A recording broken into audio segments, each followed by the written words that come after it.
Moving right along tonight, Jordan, we are going to do an NFL draft recap. Talk about the guys that were drafted. Talk about the guys that weren't drafted. Talk about the guys that have since signed free agent contracts with various teams around the league. But we had six guys enter their name into the NFL draft. I guess seven if you include Aiden Swanson, the punter.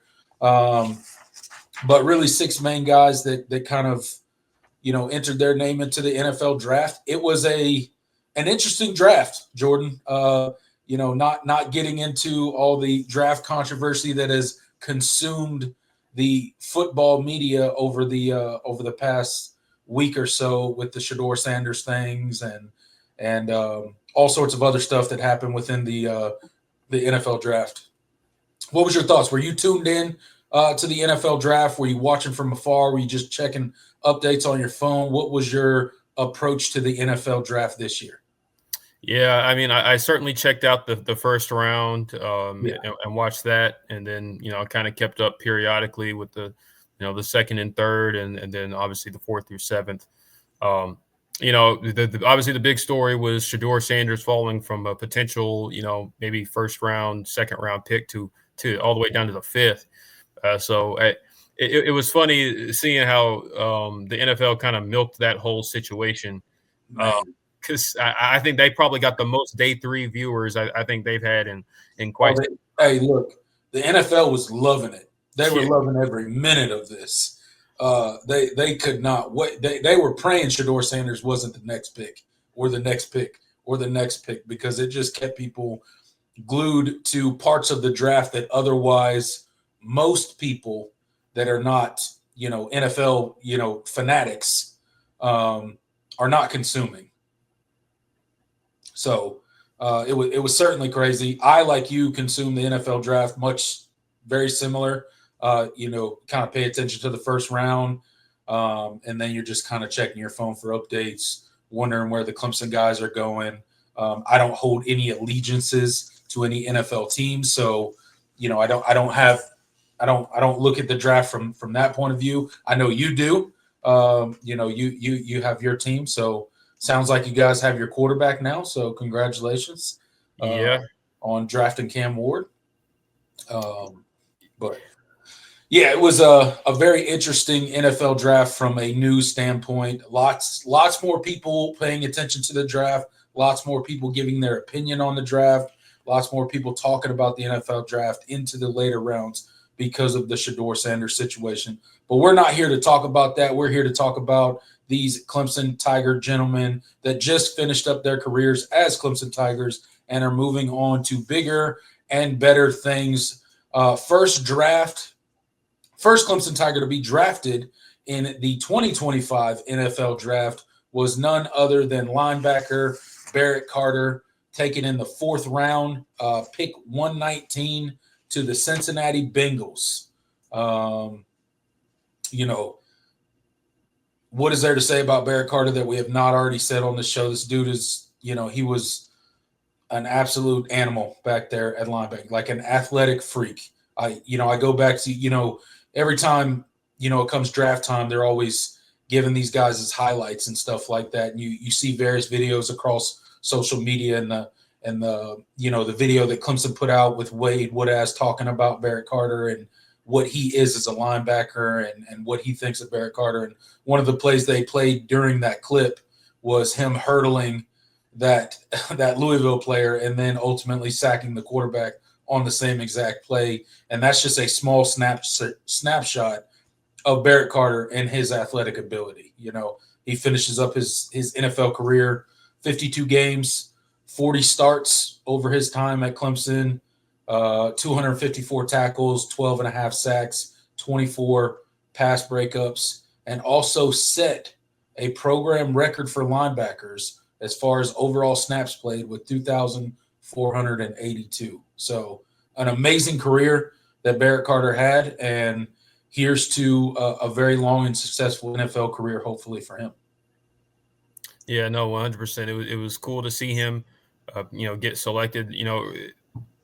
with the Bengals, it's, you kind of hit on what his career was, but what he could bring to the Bengals. I'm interested because, Barrett is a guy that, he's not the most, physically imposing linebacker. He's just under 240. That's kind of towing the line. Yeah. So it's I'm interested to see how they use him in his first year. I definitely see him having a special teams role, but I'm wondering if he can crack that depth chart, and maybe work his way into the rotation early on, because when you're a kind of undersized guy, that's always kind of the question is like, okay, can you play physical in the run game? Right. Are you going to be able to defeat blocks? Are you going to be able to? Because I think that's the one thing in Barrett's game that we never really saw consistently was that physicality. So I'm interested to see kind of how he fits into that system.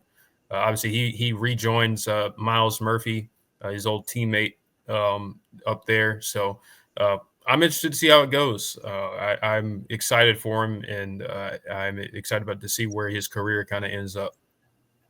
Yeah, absolutely. It's going to be interesting to see how they use him. As you mentioned, he'll obviously be a special teams guy. But the thing that you know about Barrett Carter is he's a humble guy, and he's going to work his butt off to contribute in any way he possibly can. I have no doubts that guy is going to go in there, keep his head down, keep his nose clean, and work as hard as he possibly can to earn whatever spot that's available for him to contribute to that team. So look forward to seeing him strap it up for the Cincinnati Bengals this year. And as you mentioned, hopefully he can, at least crack a rotational role on that defense this year during his rookie season. Second Clemson Tiger off the board in the 2025 NFL draft was none other than R.J. Mickens. He leaves a huge hole in that Clemson secondary at the safety position. He was selected in the 6th round, pick 214 to the LA Chargers. Played 60 games as a Clemson Tiger, started 30 of those games. Finished up his senior season with 85 tackles, 7 pass breakups, and 2 interceptions.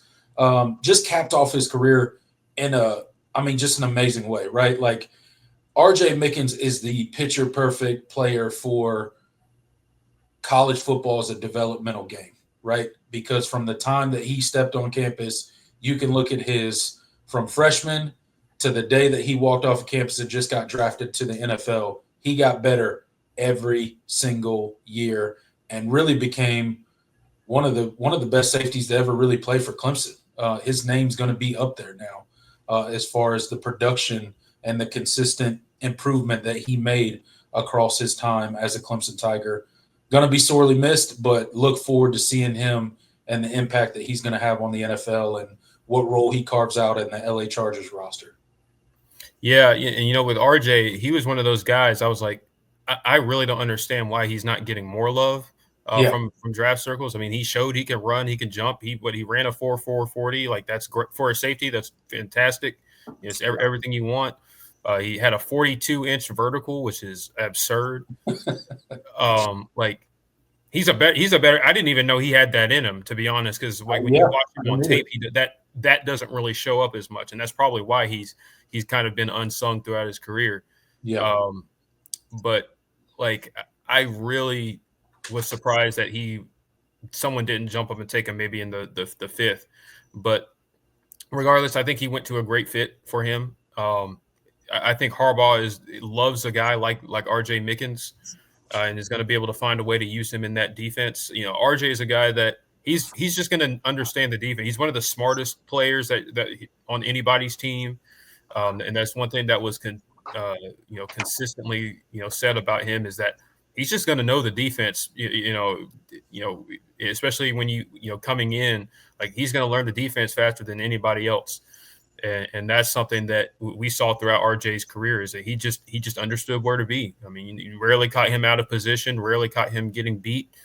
And that's just because he was a smart football player and he was consistent in his preparation. So excited. I think he went to a great spot for him with the Chargers. Excited to see if he can make the roster, because I do think he's a guy that could have a really long NFL career if things work out for him. Yeah, absolutely. Can't wait to see, man. Truly, you know, I see a couple people commenting in here, surprised that he slipped to the 6th round. You mentioned that as well, that you were surprised that he slipped as far as that he did, and that he didn't get as much love. But hey, shout out to the Chargers. They got themselves a dude, and I have no doubts he's going to have a successful NFL career. The last Tiger to get taken off the board as far as the 2025 NFL draft goes is none other than Phil Maffa, running back for the Clemson Tigers, played 50 games, 21 starts. Across all those starts, he had 2,887 yards, 28 touchdowns, 58 receptions for another 308 yards. Phil Maffa is just the epitome of a workhorse of a back, man. Like he's that steady, calm, cool, consistent guy that you know what you're going to get each and every time he steps on the field. He's going to give you everything he has. His senior year didn't go the way that, you know, all of us probably wanted it to because of the injuries, right? He was having a really great year. And then towards the end, you know, he had the shoulder issue that he obviously had surgery on after the season to get cleaned up. And that really hampered the end of his, you know, senior season. He didn't get to finish how he wanted to, but he gave Clemson everything he got.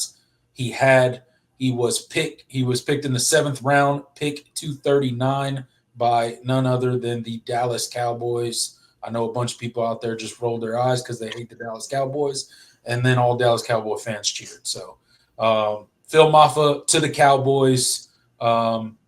Wish him the best, man. I think he's gonna do great. I really do.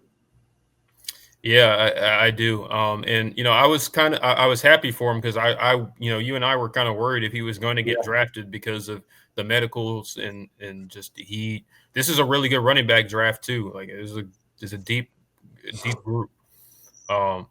But for him to get selected, it says a lot about, you know, what he is when he's healthy.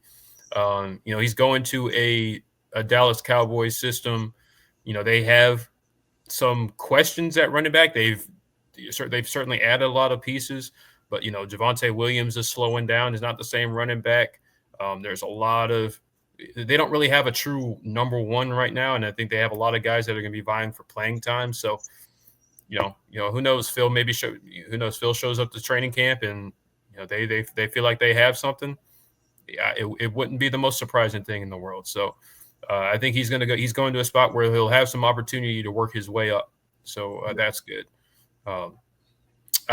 You know, I'm sure there's a lot of Clemson fans that are like, I just wish it wasn't the Cowboys. So, yeah, probably a lot of them, and then some of them in here, like our old buddy Intelligent Savage and Isaac Smith are all cheering because they're Dallas Cowboys fans. So, but yeah, I think the theme for all three guys that were drafted is, you know, these guys got an opportunity of a lifetime, right? Regardless of where you're drafted in the NFL. I mean, most of these guys, if not all of these college football players, that's their dream from the time they're a child, is dreaming to hear your name get called in the NFL draft. And all three of these guys did. They're all extremely hard workers. They're all extremely high character guys. They're going to keep their heads down. They're going to work. They're going to try to contribute in any way they possibly can. So shout out to them for being drafted. Shout out to the teams that, you know, trusted them enough to pick them with a draft pick. And I wish all three of them the best. Got a couple other guys to talk about that went undrafted for the Clemson Tigers. Peyton Page, Jake Brenningstool, Marcus Tate, all going undrafted in the 2025 NFL draft. Peyton Page, I think, ended up signing a deal with the New York Jets. Jake Brenningstool ended up signing a deal with the Kansas City Chiefs. And I believe, as far as I could Google search, Marcus Tate is still currently unsigned.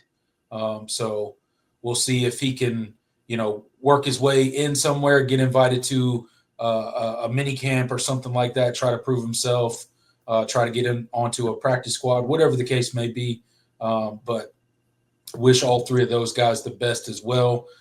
Being undrafted is not always a terrible thing, right? Obviously, you would rather hear your name called in the NFL draft, but some of these free agent contracts actually are a little bit better than being drafted in the later rounds with some of those late picks, because you get to pick a situation where you are a position of need and you can actually try to work your way into a contract and possibly making a 52-man roster. So shout out to all those guys. Great Clemson players. Peyton Page, just an absolute dog along the defensive line. Jake Brenningstool setting records as a tight end at Clemson. He'll forever be in the record books at Clemson. And then Marcus Tate, just, one of those guys, just, steady along the offensive line. But yeah, shout out to those guys and wish them the best in their NFL endeavors as well. Yeah, 100%. I'm shocked. I'm kind of surprised Marcus Tate hasn't, gotten an opportunity yet. I think it's coming. I mean, 4-year starter at Clemson. Like, I know the medicals were probably a big question as to why he didn't end up getting drafted at all. Yeah, but I think somebody's going to take a chance on him. I don't believe Aiden Swanson has been signed either, by the way. So no, he is not. Yep, that's forgot to mention him. Sorry about that. Not that surprising. Yeah, I wouldn't expect it. Shout out Aiden Swanson, though. Shout out to Aiden. Services while you were here. No disrespect, brother. All right, well, that caps the NFL draft for the Clemson Tigers. Again, 5 of the 7 players that put their names in the NFL hat have signed contracts with teams, 3 of which were drafted, Peyton Page and Jake Brenningstool, undrafted free agents that signed with their teams, and we're still waiting on word for Marcus Tate and Aiden Swanson. So there you have it as far as the NFL draft recap goes for our Clemson Tigers.